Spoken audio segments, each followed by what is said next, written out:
Hello viewers, my name is Mir Muslim and I am basketball coach, and today I'm just going to share some knowledge about basketball, especially to the beginners. So let me start my session with the history of basketball. So if we talk about how basketball started, it has been started in America, in USA in 1891. This was invented by a Canadian, he was a Canadian by birth, his name was James N.I. Smith. So he started the basketball. He took the initiative to start the basketball in America. After that, he just started this game with the basic 13 rules of basketball. So after that, in 1936, basketball game came in Berlin Olympics. If we talk about our country, India, this game started in 30s, but the federation, the Basketball Federation of India, has been established in India in 1950. So till date, the federation is working and they are just providing a lot of basketball players on the state level, district level, state level, national level, and also on international level. So we can just see the performance of both Indian men and women team, how they are excelling on the international level, and especially we can just see the how Basketball Federation of India is working on the grassroots level for the players. To like their motto is to make this game, to promote this game on the village level and on the rural level. If we talk about JNK UT, this game has came here in 1970s, and till date we are just continuously attached to this game. So viewers, मैंने आपके साथ अभी history के बारे में, जो basketball की history है वो उसके बारे में मैंने आपके साथ नॉलेज शेयर की. सो उसके बाद अगर हम बेसिक रूल्स जो हमारे बास्केटबॉल गेम के हैं वो मैं आपके साथ शेयर करूंगा. सबसे पहली चीज, हमारे जो बास्केटबॉल टीम में प्लेयर्स होते हैं वो 12 प्लेयर्स होते हैं. उसके साथ साथ में जो हमारी प्लेइंग होते हैं, जो मैच में खेलते हैं वो 5 प्लेयर्स खेलते हैं एक टाइम पे, और जो बाकी 7 प्लेयर्स हमारे होते हैं वो सब्स्टिट्यूट होते हैं. ठीक है. उसके साथ साथ में हम जब गेम स्टार्ट करते हैं, एक अच्छी गेम को स्टार्ट करने के लिए हमें एटलीस्ट 8 रेफरीज की, ऑफिशियल्स की, हम बोल सकते हैं ऑफिशियल्स की जरूरत होती है.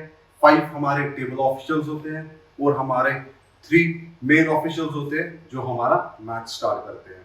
सो अब पॉइंट यहाँ पे ये है, मैच स्टार्ट कैसे होता है. अगर हम देखें, क्रिकेट की बात करें, क्रिकेट में हम कॉइन से टॉस करते हैं, बट इन बास्केटबॉल हमारा कोई कॉइन से टॉस नहीं होता. सो इसमें क्या होता है, एक टीम हमारे एक साइड पे होती है, राइट साइड पे हमारा जो कोर्ट है वो पहले 2 हिस्सों में डिवाइड होता है. ठीक है. जो सेंटर लाइन पे हमारा 2 हिस्सा राइट साइड लेफ्ट साइड में डिवाइड होता है. उसके साथ साथ में हमारे एक राइट हैंड पे एक हुक लगा होता है. ठीक है. वो दूसरी साइड पे हमारा दूसरा हुक लगा होता है. ठीक है. सो एक साइड से हमारी ए टीम होती है, एक साइड से हमारी बी टीम होती, एक साइड से हमारी ए टीम होती है, एक साइड से हमारी बी टीम होती है.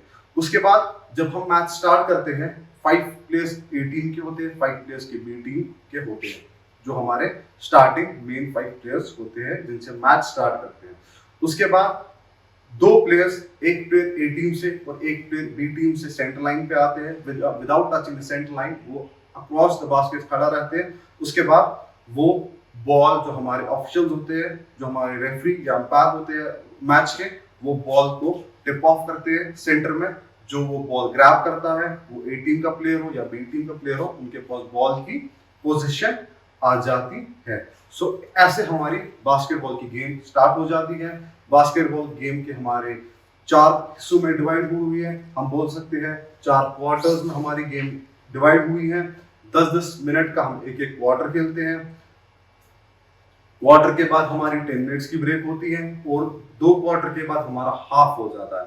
जब हमारा हाफ टाइम हो जाता है उसके बाद हम 10 से 15 मिनट की ब्रेक दी जाती है. उसके बाद हमारा 3rd क्वार्टर जो ही स्टार्ट हो जाता है, उस टाइम पे हमारे बास्केट्स चेंज हो जाते हैं. फॉर एग्जाम्पल, अगर ए टीम हमारी पहले राइट साइड से बास्केट कर रही थी, सो उसके बाद हाफ के बाद वो लेफ्ट साइड पे बास्केट स्टार्ट करेंगी. ठीक है. सो इसमें हाफ के बाद हमारे बास्केट्स चेंज हो जाते हैं. सो इक्वली उनको भी टारगेट करने का टाइम मिलता है 20 मिनट्स का एक साइड पे, इक्वली दूसरी टीम को भी टारगेट करने का 20 मिनट्स का टाइम मिल जाता है। 10 मिनट्स का हमारा क्वार्टर इसमें हो जाता है। सो जब हमारी गेम खत्म होती है वो कैसे हम देखते हैं, जो हाईएस्ट मार्जिन जिनका बास्केट्स का होता है, फॉर एग्जांपल ए टीम ने 90 स्कोर किया और बी टीम ने 85 स्कोर किया। सो ए टीम ने बी टीम को डिफीट किया 5 पॉइंट से। जब हमारा टाइम खत्म हो जाता है उसके बाद जो हाईएस्ट स्कोरिंग टीम होगी वो हमारी विनिंग टीम होती है। सो उसके साथ साथ में अगर फाउल्स की बात करें, जब हमारे बेसिक प्रिंसिपल्स जो हमारे 13 प्रिंसिपल बास्केटबॉल के स्टार्ट पे आए हुए थे जब बास्केटबॉल गेम इन्वेंट हुई थी, कुछ रूल्स उसके बाद मॉडर्न बास्केटबॉल में मॉडिफाई हो गए। सो जैसे उस टाइम पे अगर हम फाउल्स की बात करें, उस टाइम पे अगर एक प्लेयर 3 फाउल देता था उसके बाद वो उस गेम से बाहर होता था। उस गेम उस मैच उस फाउल 3 फाउल्स के 3 फाउल्स के बाद वो उस गेम में कंटिन्यू नहीं कर पाता था। सो आज के मॉडर्न बास्केटबॉल में एक प्लेयर 5 फाउल्स दे पाता है, उसके पर्सनल 5 फाउल्स होते हैं। जब उसके 5 पर्सनल फाउल्स पूरे मैच में अगर विद इन 2 क्वार्टर्स और 3 क्वार्टर्स या 1 क्वार्टर विद इन 1 क्वार्टर वो कंप्लीट हो जाते, तो उसके बाद वो पर्टिकुलर प्लेयर उस मैच में नहीं खेल पाता है। तो उसके बाद जो बाकी सब्स्टिट्यूट प्लेयर्स होते हैं, जो उनका कंसर्न कोच होता है उस टीम का, वो उस प्लेयर को चेंज करके दूसरे प्लेयर को इन करते हैं। सो ये कुछ हमारे बेसिक रूल्स थे बास्केटबॉल के जो मैंने आपके साथ शेयर किए। और हमेशा जब भी हमारे पास बॉल आती है तो हम कोशिश करेंगे बॉल को लेके भागना नहीं है। बॉल को हमेशा एडवांस करने के लिए हमें ड्रिबल की कोशिश करनी है। हमें बॉल को ड्रिबल करते करते बॉल को आगे एडवांस लेना है, या हम पास के थ्रू बॉल को एडवांस कर सकते हैं। हम बॉल को लेके दौड़ नहीं सकते हैं। सो उसके बाद अगर हम देखें एक और चीज है, जब भी हमारे पास बॉल आती है तो हमेशा हम एक प्लेयर स्टांस बनाता है, उसको हम ट्रिपल थ्रेड पोजीशन भी बोलते हैं। ट्रिपल थ्रेड पोजीशन में क्या चीज होती है, ट्रिपल मींस 3। तो 3 चीजें क्या प्लेयर वो कर सकता है जब उसके पास बॉल आ जाती है। सबसे पहली चीज वो ड्रिबल कर सकता है, दूसरी चीज वो पास कर सकता है, तीसरी चीज वो शूट कर सकता है। बट हम इस चीज का ध्यान रखना है, अगर एक प्लेयर ने एक बार ड्रिबल किया, उसने बॉल को रोका, बॉल उसी के पोजीशन में है, अब वो दोबारा बॉल को ड्रिबल नहीं कर सकता है, उसको हम डबल ड्रिबल बोलते हैं। सो ये कुछ बेसिक नॉलेज मैंने आपके साथ रूल्स की शेयर की। आई होप आप लोगों ने अंडरस्टैंड किया होगा प्रॉपरली हमारे जो बेसिक रूल्स है बास्केटबॉल के। सो व्यूअर्स, अगर बिगिनर्स की बात करें, सो हमारे जो बेसिक फंडामेंटल्स है बास्केटबॉल के, हम उनके बारे में बात करते हैं अभी। सो हमारे जो बेसिक फंडामेंटल्स है बास्केटबॉल के, वो 7 बेसिक फंडामेंटल्स है। सो सबसे पहली जो चीज है वो स्टांस है। स्टांस से हम स्टार्ट करते हैं। दूसरा हमारा पासिंग एंड रिसीविंग है। तीसरा हमारा ड्रिबल है। फोर्थ वन हमारा शूटिंग है। फिफ्थ वन हमारा इंडिविजुअल डिफेंस है। सिक्स्थ वन हमारा रिबाउंडिंग है। एंड सेवेंथ वन जो हमारा है फुटवर्क है। तो ये हमारे 7 बेसिक फंडामेंटल्स है बास्केटबॉल के, जिन पे हमें एक स्पेशली एक बिगिनर्स के लिए काम करना होता है। सो अभी जो सबसे पहले जो चीज मैं आपके साथ शेयर करूंगा वो हम स्टार्ट करेंगे बिगिनर्स के लिए। हमेशा जब भी हम भी कोई भी एक्टिविटी स्टार्ट करते हैं उससे पहले हम वार्म अप करते हैं। एटलीस्ट इस वीडियो के थ्रू मैं एक मैसेज देना चाहता हूँ प्लेयर्स के लिए, जो हमारी वैली के प्लेयर्स हैं, जो मैंने स्पेशली जो चीज मैंने यहाँ पे नोटिस की हुई है, जब भी हमारे प्लेयर्स ग्राउंड में आते हैं वो डायरेक्टली विद शॉर्ट टाइम का वो वार्म अप करते हैं, तो उसके बाद वो गेम अपनी स्टार्ट करते हैं। सो मेरी रिक्वेस्ट प्लेयर से ये है, हम एटलीस्ट 20 मिनट्स का वार्म अप करना चाहिए। जब तक हमारी बॉडी अच्छे से वार्म अप होती है, हमारी बॉडी प्रिपेयर होती है किसी टास्क के लिए, हम उसके बाद जो भी प्रैक्टिस करने वाले होते हैं, उसके बाद हम यहाँ मैच खेलने वाले होते हैं, तो हमेशा हमें अच्छे से वार्म अप अपनी बॉडी को करना चाहिए। सो आफ्टर वार्म अप, उसके साथ साथ में जब हम अपना टास्क पूरा कंप्लीट करते हैं, हमारा जब सेशन पूरा कंप्लीट हो जाता है, जो हमारा प्रैक्टिस का सेशन कंप्लीट हो जाता है, उसके बाद हमें 20 मिनट्स का हमें कूल डाउन करना चाहिए। सो एटलीस्ट 15 से 20 मिनट्स का टाइम हमें स्पेंड करना चाहिए बॉडी को कूल डाउन करने में या वार्म डाउन करने में। सो सेम उसके लिए जो हमारी अलग स्पेसिफिक एक्सरसाइज है वो कूल डाउन करने के लिए, सो वो हमें अच्छे से करने चाहिए, ताकि कल को जब हम दोबारा फील्ड में आ जाते हैं तो हमारी बॉडी फिजिकली फिट होनी चाहिए, हमारे मसल्स में कोई सोरनेस नहीं होनी चाहिए, हमारी मसल्स भी हमारे साथ प्रिपेयर होनी चाहिए दूसरे दिन प्रैक्टिस करने के लिए। सो अगर हम देखते हैं यहाँ के प्लेयर्स में क्या प्रॉब्लम है, वो एक दिन प्रैक्टिस आते हैं, विदाउट वार्म अप प्रैक्टिस करने के बाद दूसरे दिन उनके इश्यूज हो जाता है, सर मेरी मसल्स में क्रैम्प आ रहे हैं, या मैं आज प्रैक्टिस नहीं कर पा रहा हूँ क्योंकि मेरी बॉडी में फटीगनेस आ रही है, मैं अच्छे से प्रैक्टिस आज नहीं कर पा रहा। सो इसलिए हमें वार्म अप और कूल डाउन का ख्याल रखना चाहिए। सो बिफोर दिस हम लोग पहले रोटेशन सीरीज पे, रैप अप सीरीज जिसको हम बोलते हैं, वो जो बिगिनर्स के लिए है, बॉल कोऑर्डिनेशन के लिए जो ड्रिल्स है वो मैं आपके साथ शेयर करूंगा। So let's start with this. So viewers, जो अब हम स्टार्ट करने वाले हैं, अभी हम करेंगे रैप अप सीरीज जिसको हम रोटेशन सीरीज भी बोलते हैं।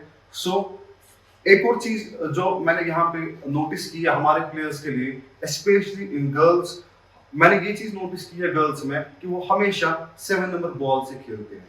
सो मैं ये चीज इस वीडियो में बोलना चाहता हूँ, गर्ल्स हमेशा 6 नंबर बॉल यूज करें ताकि वो अपना बॉल कंट्रोल हमेशा अच्छे से कर पाए, अपनी बॉल की जो हैंडलिंग ड्रिल्स है वो अच्छे से कर पाए, और जब वो शूटिंग करते हैं तब वो अच्छे से अपनी शूटिंग प्रैक्टिस भी कर पाए।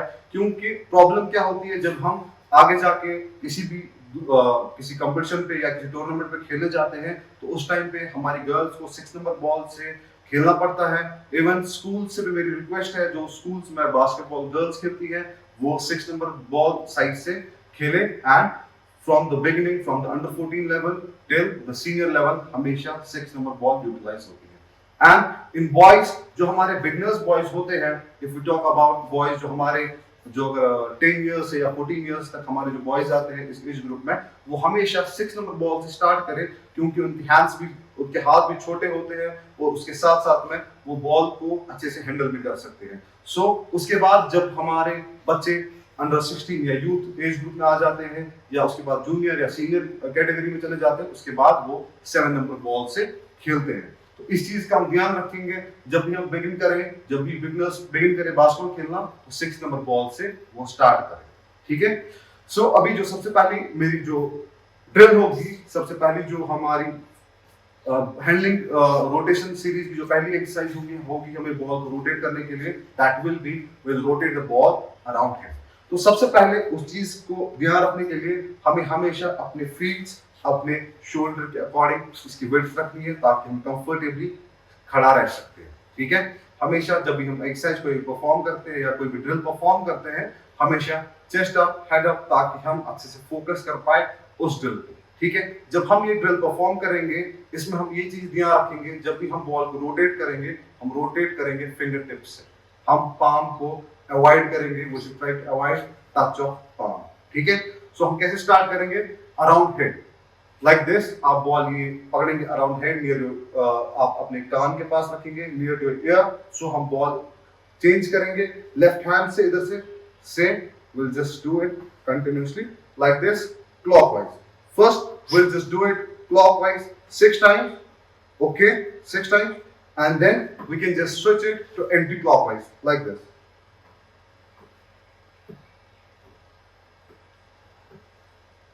So this was the first one, rotate the ball around head. So इस चीज में आप ध्यान रखेंगे, कुछ प्लेयर्स क्या होता है वो कैसे परफॉर्म करते हैं, वो ऊपर से घुमाते हैं बॉल। सो उस चीज का हमें ध्यान रखना है, हमें बॉल घुमानी है अराउंड हेड, और ये ऐसे ऐसे नहीं घुमानी है, इस चीज का ध्यान रखना है, हमें बॉल चेंज ऑफ हैंड करना है लाइक दिस। सो हमें बॉल को पूरा चेंज ऑफ हैंड करना है और खाली फिंगर टिप्स यूज करनी है। ये हमारी पहली ड्रिल थी, एंड उसके बाद हम स्विच करेंगे, next one will just go for around waist. So हम सेम उसी पोजीशन में रहेंगे, अपने पांव अपने शोल्डर विड्थ के अकॉर्डिंग हम वाइड रखेंगे, उसके बाद बॉल को रोटेट करेंगे अराउंड वेस्ट।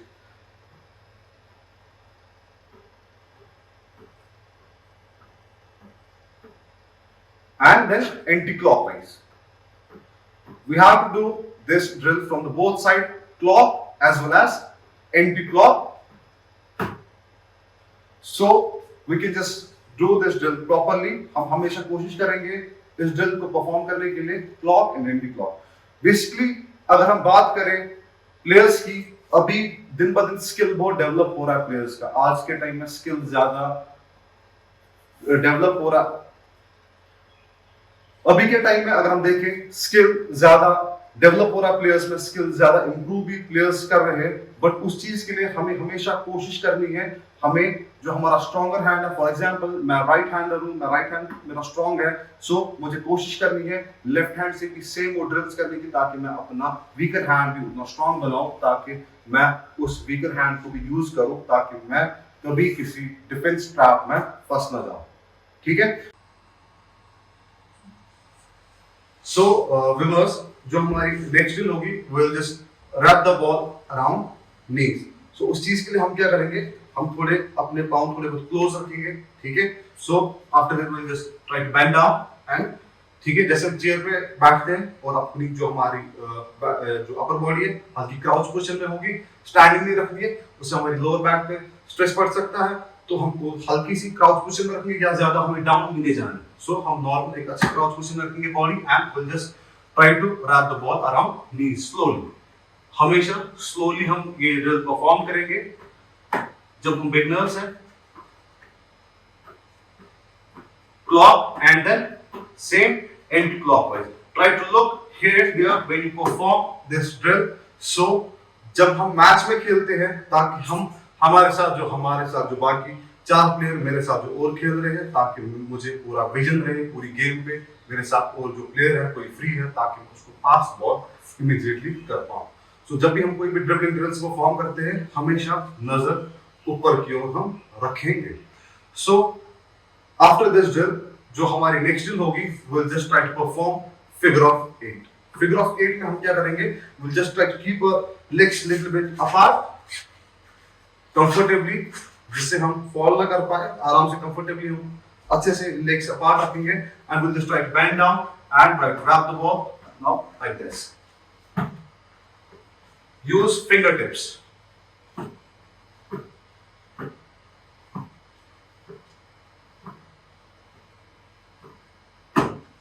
जो ये वाली ड्रिल थी हमारी, ये फिगर ऑफ 8 थी. फिगर ऑफ 8 हम एटलीस्ट 15 to 20 टाइम्स परफॉर्म करेंगे आराम से. जो ये हमने रैप अप सीरीज की, एटलीस्ट हम 1-2 बार, अगर हम बिगिनर्स हैं, हम 1-2 बार ये ड्रिल्स परफॉर्म करेंगे, ताकि हमारी कोऑर्डिनेशन बॉल के साथ इंप्रूव होगी. और साथ साथ में जब आप ये ड्रिल्स परफॉर्म करेंगे, आप कंफर्टेबली नहीं कर पाएंगे, आपकी बॉल भाग सकती है.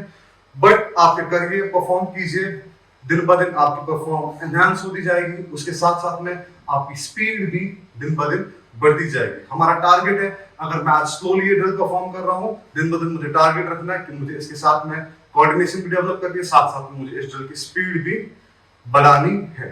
सो इसके साथ साथ में हम एक और ड्रिल सिंगल लेग रैप भी कर सकते हैं. उसमें सिंगल लेग रैप में आप लोग एक लेग को फॉरवर्ड कीजिए.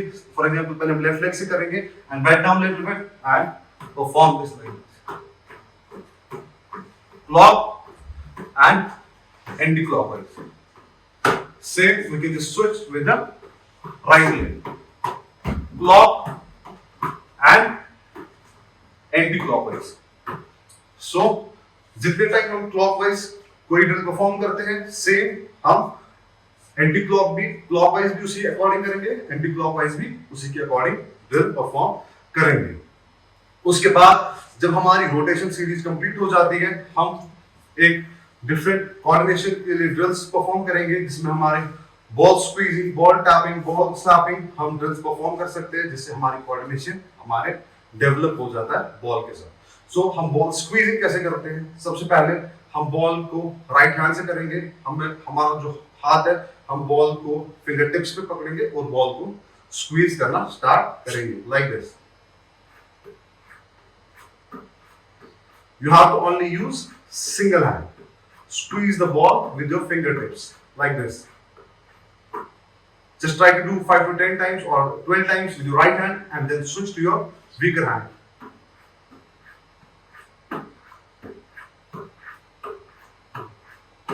This was ball squeezing. Now we'll just do ball tapping. In ball tapping, what we have to do, we'll just tap the ball with the fingertips only, okay, like this. We can just start this ball tapping from the waist, okay, like this. We'll just continuously tap the ball up and down like this.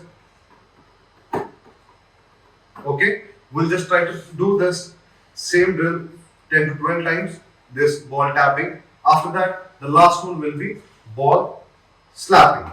In this, we'll just try to slap the ball so that we can just feel the ball. If we get a strong pass, quick pass, अगर हम बोल सकते हैं कभी हमें जोर से पास आता है, सो हमारे हैंड्स अभी फील कर सकते हैं बॉल कितने जोर से आ सकती है. सो हम बॉल स्लैपिंग भी कुछ टाइम के लिए परफॉर्म करेंगे 10 to 12 टाइम्स, सो हमारे हाथों को भी समझ आए कि बॉल जब जोर से हमें टैप होती है हमारे हाथ पे तो कैसा फील हमें हो सकता है.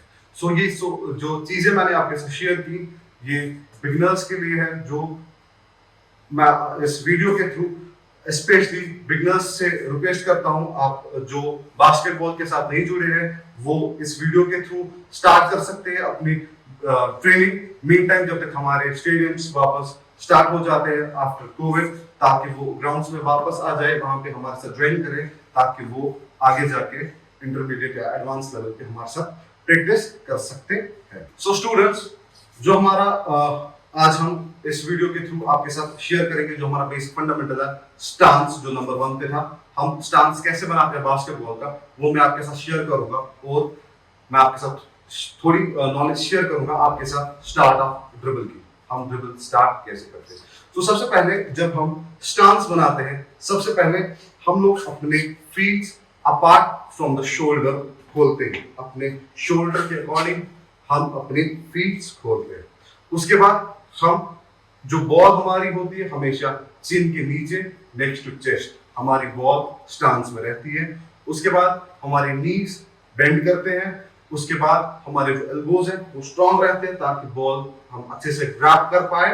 एंड उसके बाद हम अपना एक फिट पिवट बना के उसके बाद हम स्टार्ट करते हैं. अब कैसे परफॉर्म करते हैं मैं आपके साथ शेयर करूंगा. सो मेरी नीज अब बेंड है, अभी almost will just try to just feel जैसे हम चेयर पे बैठते हैं, ठीक है. आगे हमें नहीं आना है, हमें पीछे की ओर जाना है, हमारी बॉडी बैलेंस रखनी है ताकि हम गिर ना जाए. उसके बाद बॉल को हमें जो हमारा बॉल को ये जो सेंटर में बॉल क्रॉस हो जाती है उसके बाद हम बॉल को पकड़ते हैं विद हैंड्स, ठीक है. हमेशा हाथ खोल के, अगर हम हाथ बंद करके पकड़ेंगे तो हम कंफर्टेबली बॉल को नहीं पकड़ पाएंगे. तो हमारे हाथ खुले होने चाहिए प्रॉपर्ली ताकि हम ग्रैब कर पाए बॉल को अच्छे से. जहां बॉल डिवाइड होती है उसी के अकॉर्डिंग हम बॉल को ग्रैब करेंगे फॉर बिगिनर्स, ठीक है. उसके बाद बॉल को चेस्ट के पास एंड एल्बोज लाइक दिस. ज्यादा वाइड नहीं रखने, ना हमें ज्यादा क्लोज रखने, लाइक दिस नॉर्मल, ठीक है.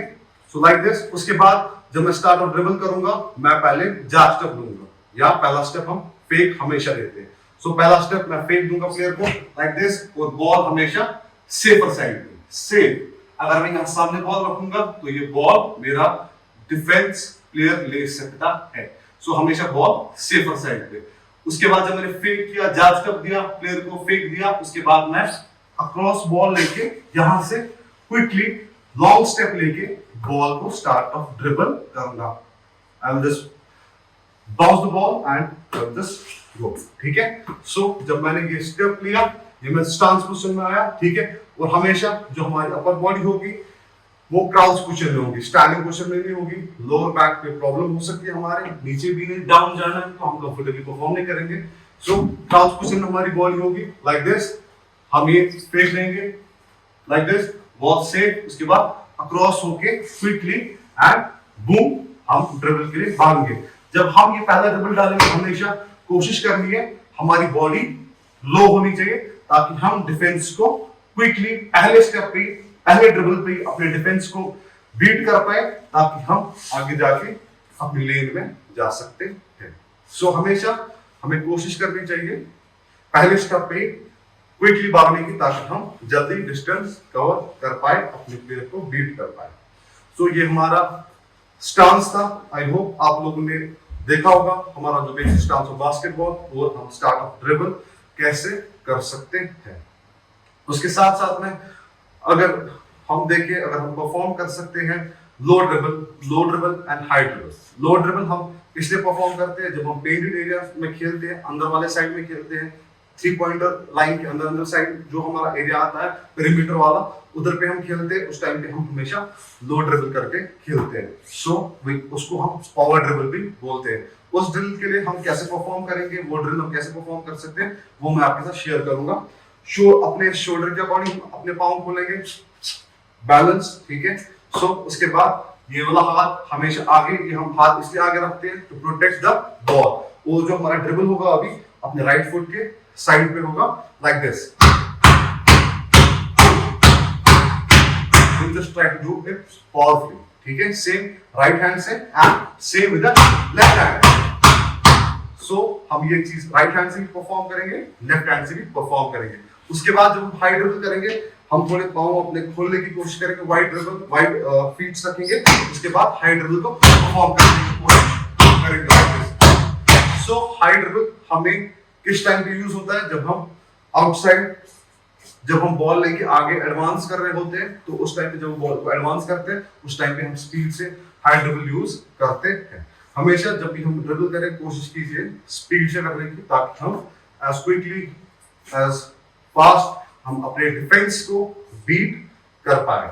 सो ये हमारा हाई ड्रिबल और लो ड्रिबल था जो मैंने आपके साथ शेयर किया। So thank you so much viewers. I hope you people will like my video, and I hope especially beginners who want to join the basketball, they would have learned some new drills about basketball which they can start at home. All they have to do, they have to bring one basketball so that they can just do these drills in their lawn, or in their, even if they need a small cemented surface where they can just perform these drills properly, so that they can just get attached to this game when COVID will just end up. Hopefully when grounds will get open again, we can just get these students admitted in basketball so that they can be the future of our JNK. Thank you so much.